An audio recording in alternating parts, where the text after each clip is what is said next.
Hello everyone, my self Shivani Jadaun. Welcome back on this channel. तो जैसा कि हम अपने प्रीवियस ईयर क्वेश्चंस कर रहे थे, ये आपकी 5वीं क्लास है, तो स्टार्ट करते हैं।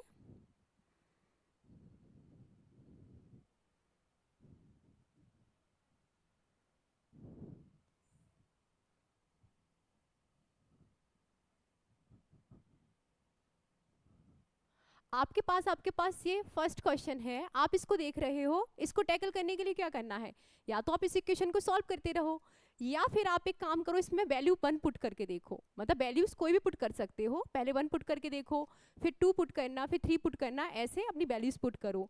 अगर आप कहोगे कि मैम 1 पुट करने पे अगर मान लो कोई हमारे दो ऑप्शन सेम आ गए, तो फिर 2 पुट करके देखना। कोई एक वैल्यू जरूर ऐसी होगी जहां से आपको पता पड़ जाएगा कि अब हमें वैल्यू पुट अदर नहीं करनी। सपोज आपने फर्स्ट एक पुट किया, आपने किया 1 पुट किया,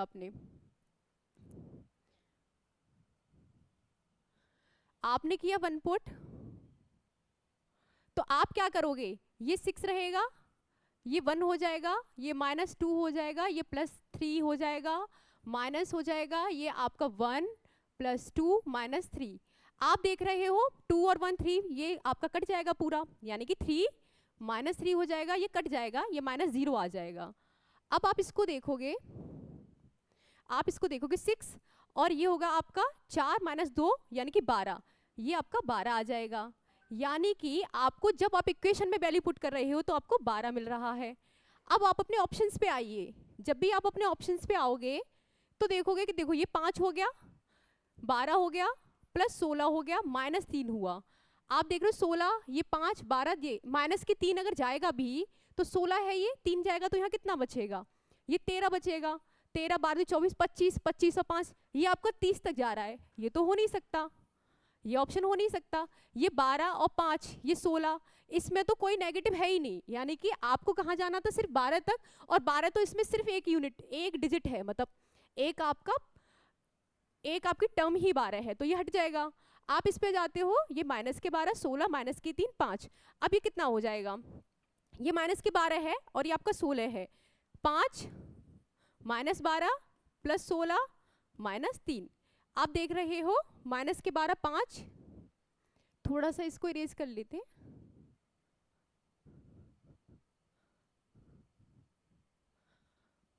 अब देखिए 16, देखो 12 13 14 15, माइनस के तो 15 हो गया, और ये आपका कितना हो जाएगा, 16 और 5 21 हो जाएगा, प्लस के 21 हो गया।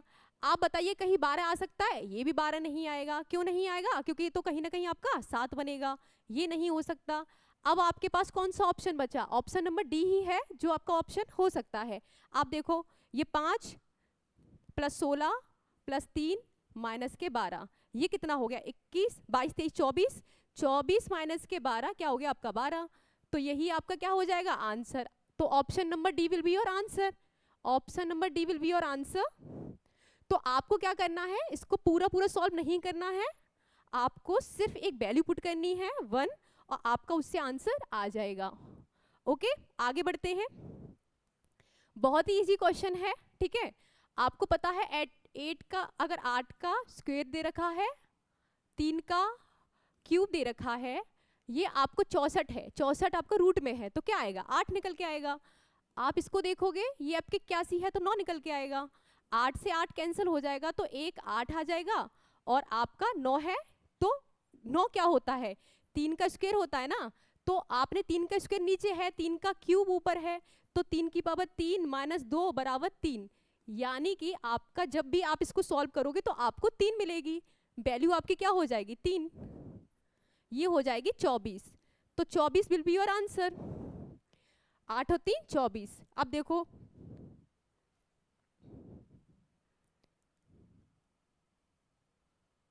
आपको 24 कहाँ दिख रहा है, आपको 24 आपका ऑप्शन नंबर 3 दिख रहा है, ठीक है। आगे बढ़ते हैं। इसमें है दो संख्याओं का योग 32 है, और इनमें से एक संख्या दूसरी संख्या से 18 अधिक है। बहुत सही। आपको क्या दे रखा है, दो संख्याओं का योग 32 है, और उनमें से एक संख्या दूसरी संख्या से 18 अधिक है। सपोज मैंने बोला कि नंबर अगर मान लो दोनों सेम होते तो ऐसा होता, दो ब्रैकेट होते, ये आपका फर्स्ट नंबर हो गया, ये आपका सेकंड नंबर हो गया, यानी कि स्मॉल हो गया, ये आपका ग्रेटर और बिग नंबर हो गया। आपने कहा है कि दो संख्याओं में से अगर योग 32 है, उनमें से एक संख्या दूसरी संख्या से 18 अधिक है, यानी कि अगर 32 में से अगर हम 18 घटा दें तो संख्या जो बचेंगी वो क्या होंगी, बराबर बराबर होंगी, क्योंकि मान लो सपोज बराबर बराबर थी, एक 18 अधिक थी बस आपसे, तो आपका क्या निकल के आएगा, ये 4 आएगा और ये आपका 2 आएगा, यानी कि 24 आ गया। 24 का आप हाफ कर दो, ये क्या आ जाएगा 4, ये आ जाएगा 14, ठीक है, ये आपका 14 आ जाएगा। 14 का हाफ करोगे, 14 का हाफ कर दो तो आपका आएगा 7। इसका मतलब है ये भी 7 रही होगी, ये भी 7 रही होगी। आपसे कौन सी पूछी है, बड़ी संख्या पूछी है, तो 7 में बड़ी छोटी संख्या से बड़ी संख्या कितनी अधिक है, आपने कहा कि मैं वो आपने बताया था कितनी अधिक है, 18 अधिक है, तो कितना आ जाएगा 5 और 2, यानी कि जो बड़ी संख्या होगी वो 25 होगी। और छोटी संख्या आपको पता पड़ चुकी है 7 हो गई, छोटी संख्या आपको पता पड़ चुकी है कि 7 हो गई। अब आप कहोगे कि अगर इसका, ये तो हो गया आपका शॉर्ट, जिसको इसको माइंड कैलकुलेशन करनी थी कि दो संख्याओं का योग अगर 32 था, एक संख्या दूसरी संख्या से 18 अधिक थी, तो हमने कहा कि एक काम करते उसमें से 18 घटा लेते हैं, तो दोनों जो संख्या होंगी तब इक्वल इक्वल होंगी, यानी कि 7-7 होंगी, दूसरी संख्या 18 अधिक थी तो 25 आ जाएगी। और इसका एक मेथड से अगर आपको लॉन्ग मेथड से चाहिए तो लॉन्ग मेथड क्या हो जाएगा, इसका लॉन्ग मेथड क्या हो जाएगा,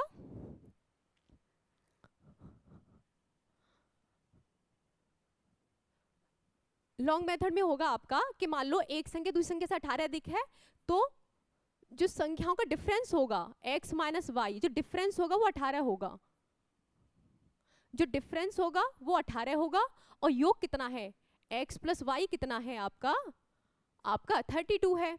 आप देखोगे जब इसका आप क्या करोगे, सम करोगे तो 2x आ जाएगा, और क्योंकि बड़ी संख्या यही रही होगी, बड़ी संख्या से में छोटी संख्या जाएगी, तो आपका 18 आ रहा है, इसका मतलब बड़ी संख्या यही वाली है, x क्या है आपकी बड़ी संख्या है, तो आपने कहा 2x हो जाएगा, ये हो जाएगा 50, x की वैल्यू कितनी हो जाएगी 25 विल बी योर आंसर। आपने दोनों तरीके से निकाल लिया, माइंड कैलकुलेशन करनी हो then you can go for that, और अगर नहीं करना हो तो आप इस तरीके से जा सकते हैं। इसको देखिए, इस क्वेश्चन को करने के लिए आपसे मूल पूछे हैं, आपसे क्या पूछा है कि मूल बताइए।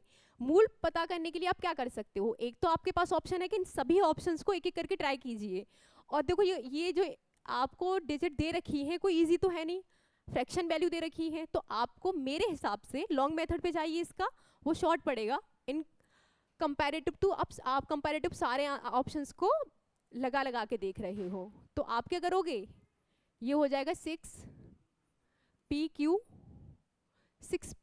स्क्वायर, ठीक है, ये हो जाएगा 6p स्क्वायर माइनस के 5p, और ये हो जाएगा माइनस के 6 इक्वल 0। अब आपको क्या करना होता है, ये आपका 36 बना, तो 8 चौक 32, ये होगा 9 चौक 36, ठीक है, 9 चौक 36 हो गया, यानी कि आपका हो जाएगा 6p स्क्वायर माइनस ये होगा 9p minus 4p minus 6 equal 0, ठीक है। इसमें से अब 3p कॉमन ले लो, कितना बचेगा 2p माइनस 3, यहाँ से आप क्या करोगे, यहाँ पे आपका 4 था तो प्लस के 2 रखोगे, तो क्या हो जाएगा 2p माइनस 3, अब क्या आ जाएगा आपके पास 3p प्लस 2, और इधर क्या होगा 2p माइनस 3, ठीक है, ये आपकी आ गई दो वैल्यूज, ठीक है, आपको इतना समझ में आ चुका है। अब इसका इक्वल क्या चल रहा है, इतनी देर से क्या चल रहा है, इक्वल में 0 चल रहा है, तो 3p की वैल्यू कितनी हो जाएगी, 3p की वैल्यू कितनी हो जाएगी, देखो 3p की वैल्यू नहीं 3p प्लस 2 की वैल्यू, इस तरीके से लिखो, अब लिख ही दिया है पूरा तो स्टेप कवर करते हैं। 3p ये हो जाएगा आपका 3p प्लस 2 इक्वल 0, एक बार हो जाएगा 2p माइनस 3 इक्वल 0, ठीक है। आप क्या लिखोगे 3p माइनस 2, और p की वैल्यू कितनी आ जाएगी -2/3, ये आ जाएगी -2/3, और इधर की साइड से करोगे तो क्या होगा 2p इक्वल 3, p इक्वल 3/2, तो p की वैल्यू एक बार आपकी 3/2 आ चुकी है,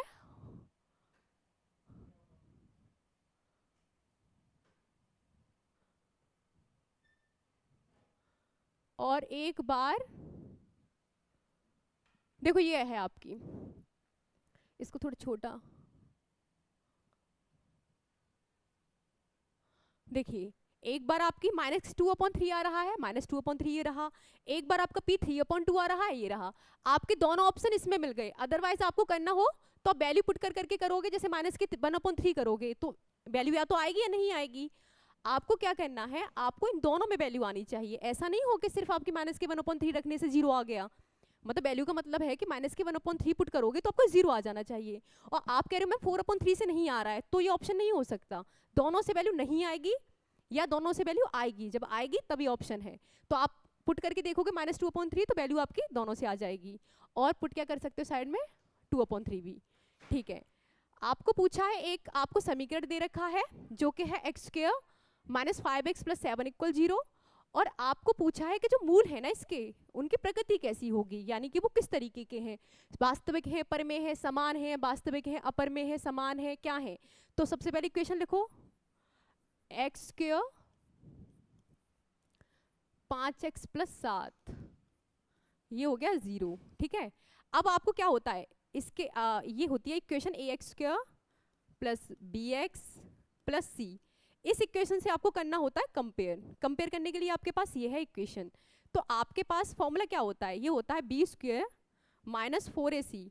जब भी आप b² - 4ac करोगे तो आपको इनकी प्रकृति पता पड़ेगी, जो है इनके मूल, आपको इन मूलों की प्रकृति पता पड़ जाएगी। किस तरीके से निकालोगे, b² क्या है, ये है -5, ये हो जाएगा -5² -4। a की वैल्यू कितनी हो जाएगी आपकी, कुछ नहीं है, 1 है। c की वैल्यू कितनी हो जाएगी आपकी, 7 है। तो कितनी हो गई, ये हो गई 28, ये हो जाएगी 28, और ये कितनी हो जाएगी 25, 25, और ये हो जाएगी -5 6 7 8 3 आ जाएगी। अब माइनस के तीन वैल्यू जो है, क्या वो वास्तविक है, क्या वो वैल्यू वास्तविक है। आप कहोगे नहीं वो मैम वास्तविक नहीं है, वो अवास्तविक है। ठीक है, और हमने इन सबको कैसे एलिमिनेट किया, सब में वास्तविक था।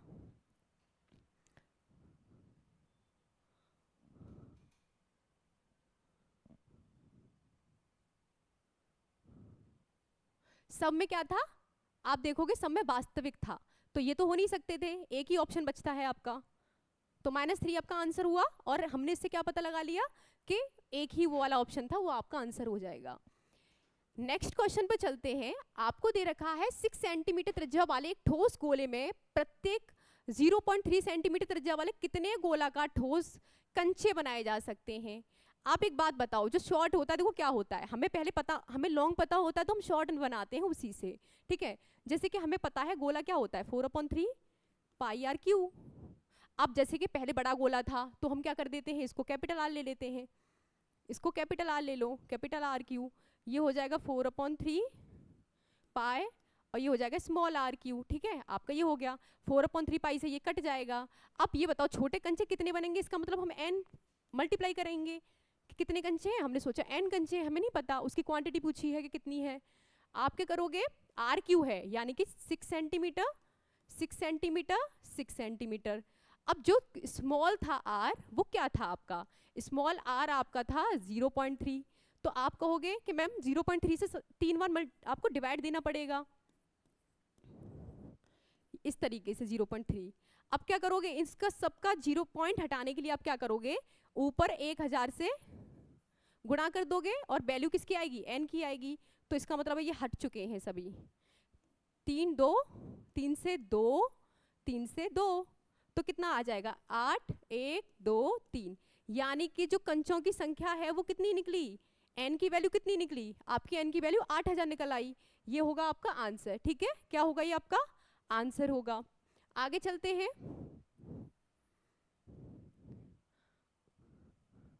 आपको दे रखा है राजू रमन एक कार्य को क्रमशः 12 दिन और 16 दिन में पूरा कर सकते हैं यदि वे राजू से आरंभ करते हैं। सबसे पहले इसका हमें पता होना चाहिए कि प्रारंभ किससे कर रहे हैं। तो हमने देखा कि एक तो है राजू, एक है राजू और एक है रमन।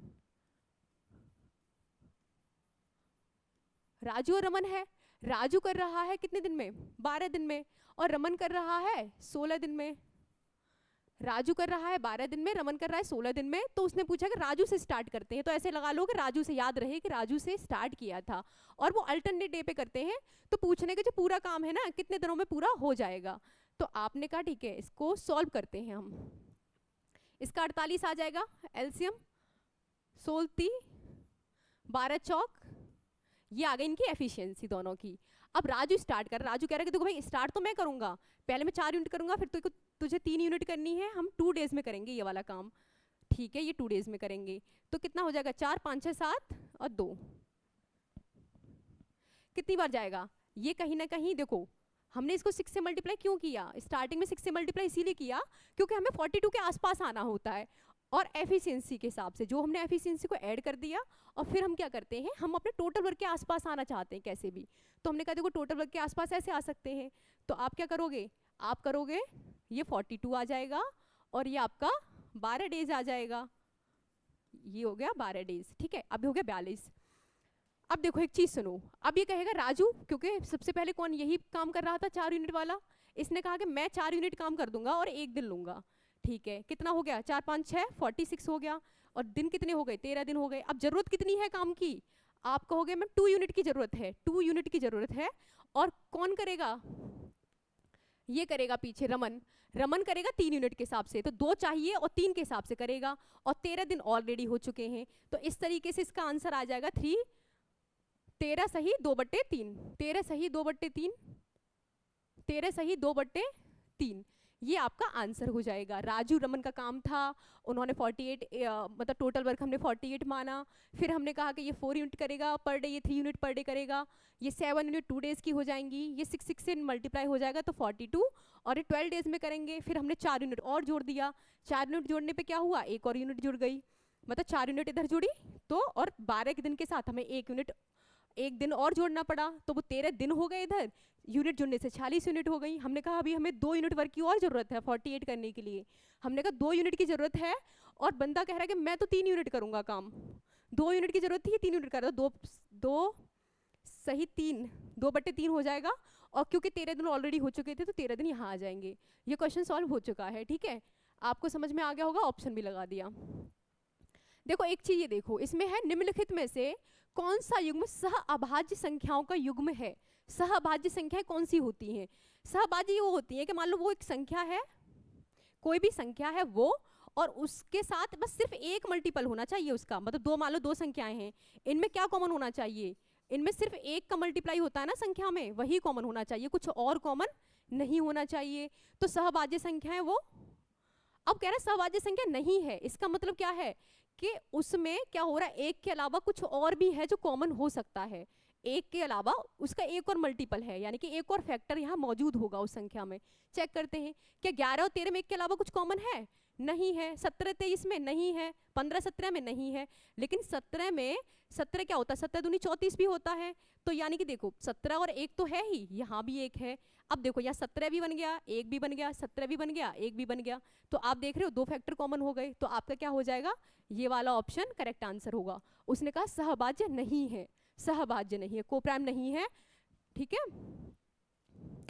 अच्छा क्वेश्चन है, इस क्वेश्चन को देखो आप, आपको दे रखी है d² + 1/d² की वैल्यू दे रखी है, d² + 1/d² की वैल्यू दे रखी है, और वो हो जाएगी 18, है ना। आप एक काम करो, आपको कहीं ना कहीं इसको एक फॉर्मूला बनाना होता है, तो इसमें से -2 करो और इधर भी -2 करो, तो आपका क्या हो जाएगा, ये d² + 1/d² -2 इक्वल ये हो जाएगा 16, ठीक है, ये 16 हो गया।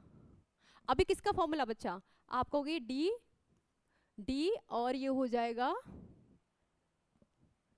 d, अब -1/d का फॉर्मूला हो जाएगा, d - 1/d का फॉर्मूला हो गया, यानी कि स्क्वायर था, ये 16 का भी स्क्वायर होता तो ये 4 आ जाएगा, यानी कि आपने क्या किया, d - 1/d का स्क्वायर इक्वल, ये क्या हो जाए, इस पे रूट लग गया तो 4 आ जाएगा। ये इसका बीच का स्टेप था, हमने लिख दिया ये वाला, ठीक है, इसकी वैल्यू ये हो गई। आपसे किसकी वैल्यू पूछी है, आपसे पूछा है क्यूब पूछा है, क्यूब का फॉर्मूला, ये क्यूब कैसे लिखते हैं हम, क्यूब लिखते हैं d का क्यूब डी का क्यूब और फिर आ जाएगा नीचे -1/d का क्यूब, ये आपका आ जाएगा। तो आपको पता है उसके लिए क्या होता है, सपोज इसको a मान रहे हैं हम, तो वो होता है a का क्यूब और किधर इधर क्या हो जाएगा, प्लस हो जाएगा 3a, ये होता है इसके लिए। तो a का क्यूब कितना हो जाएगा 64, और ये क्या हो जाएगा 3, एक की जगह क्या आ जाएगा आपका, हमने क्या लिया 4, तो क्या हो जाएगा 64 प्लस 12 कितना हो जाएगा ये 76 विल बी आंसर। 76 क्या हो जाएगा आपका इसका आंसर हो जाएगा। अब आप ऑप्शन में देखिए 76 कहाँ मिल रहा है आपको, 76 आपका ऑप्शन नंबर फर्स्ट है, ठीक है। 76 क्या है आपका ऑप्शन नंबर फर्स्ट है, ठीक है। आगे चलते हैं, 76 आपका ऑप्शन नंबर फर्स्ट हो गया। ये थोड़ा कैलकुलेटिव सवाल है, इसकी कैलकुलेशन ही करनी है। एक काम करना, इसमें कुछ भी नहीं है, ना ही मैं इसमें कोई शॉर्ट ट्रिक लगाने वाली हूँ, कुछ भी नहीं होने वाला। इसकी कैलकुलेशन करके आप मुझे कमेंट बॉक्स में बताना। हम नेक्स्ट क्वेश्चन पे बढ़ते हैं, क्योंकि इससे क्या होगा, टाइम अभी थोड़ा टाइम कम है और इस क्वेश्चन में थोड़ा टाइम लगेगा, जो कि कैलकुलेशन है। आप कहो तो मैं निकाल दूंगी, लेकिन आप इसको कॉमेंट बॉक्स में बताना, ठीक है। जो अच्छे क्वेश्चन है मैं आपको वो कराने वाली हूँ। देखिए ये है अच्छे क्वेश्चंस, ठीक है। किसी समूह में पुरुष और महिलाएं और बच्चों की शामिल है, मतलब कोई एक समूह है, उसमें है आपके पुरुष, महिलाएं और बच्चे। उनमें से 40% पुरुष हैं, 35% महिलाएं और शेष बच्चे हैं। कितने बच्चे बचे, सबसे पहले हम बात करते हैं फीमेल की, फिर हम बात करते हैं मेल की, और फिर हम बात करते हैं चिल्ड्रन की। आपके उसमें 40% पुरुष हो गए, तो महिलाएं कितनी हो गई 35%। बच्चे कितनी परसेंट बचे, 4 5 6 7 75, तो 25% बच्चे बचे। ये हो गए आपके सभी जो कि आपको गिवन है, ठीक है। ठीक है, तो ये लास्ट क्वेश्चन है आपको, इसको आप करते हो, ठीक है। आगे चलते हैं, आपको उनका वेट भी दे रखा है, ये है 70, ये होगा 60 और ये होगा 30। ये इस तरीके से इनके वेट गिवन है आपको। अब इस क्वेश्चन में क्या करना पड़ता है, सबसे पहले हम इनको कट करते हैं। ये 8 बार जाएगा, ये 7 बार जाएगा,